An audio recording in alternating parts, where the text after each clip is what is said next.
everyone, and welcome to my language report presentation on Irish. Irish is referred to as many other names, such as Erse, Gaelic, Gaelic Irish, and Irish Gaelic. The autonym is Gaeilge.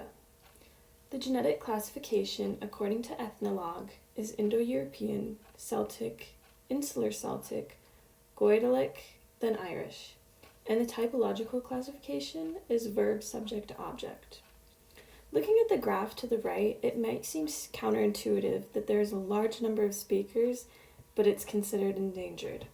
This is because most adults know the language, but the younger and newer generation of children are not being taught the language, and English is dominating.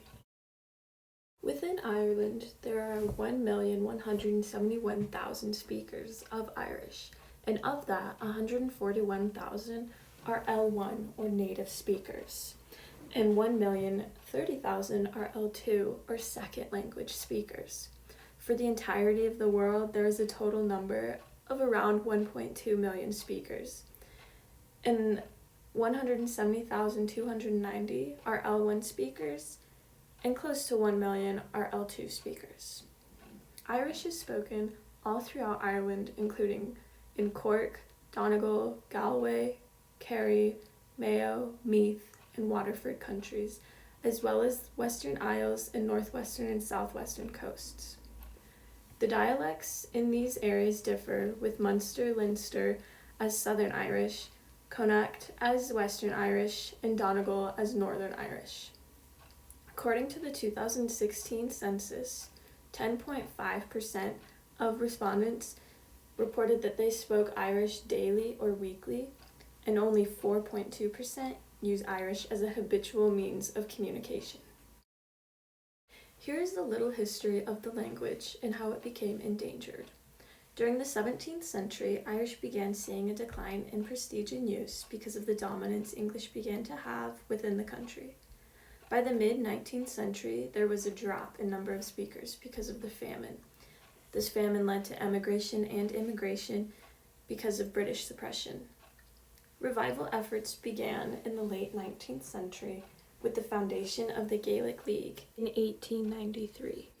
These efforts gained momentum in the 20th century with the recognition of the Ireland Republic in 1922, and the national and first official language was declared as Irish. Today, there are still revitalization efforts going on, including immersive education for primary or tertiary levels, which is the equivalent of elementary to high school education. And because of the immigration I explained earlier in the mid-19th century, Irish is spoken in places such as the United States, where there are 18,815 speakers, and is largely concentrated in New York. Peter McGee's article, Endangered Languages, The Case of Irish Gaelic, listed the steps necessary for language revitalization to be successful. I have briefly listed these steps on the left. Ireland has been able to complete 4 out of 6 of the steps listed. To start, Irish has been recognized as the official language.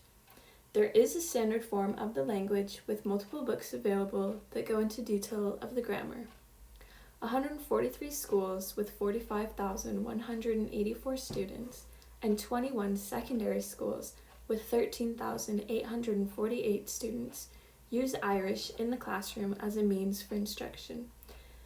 And lastly, there are broadcasts, language shows, and books available in Irish for the public's use. The country has struggled to see the language used outside of the classroom and at home, with only 77,148 individuals reporting that they use the language outside of the classroom. McGee also took the stance that the government has not done enough in their efforts to revitalize the language, saying official efforts to support Irish have been both hypocritical and ineffective. During my research, I was able to find 2 other resources that focused on documentation. The Open Language Archives community, which is an online database of language resources, had over 50 results of language documentation for Irish. The Endangered Language Alliance has numerous articles containing background endangerment academic work and the Alliance's work with the Irish language. It is my belief that the revitalization of Irish can be successful with the use of these resources and articles, but only if they are supported financially and academically by the government. This needs to become a priority of the government if they do not want to face the consequences of this language loss.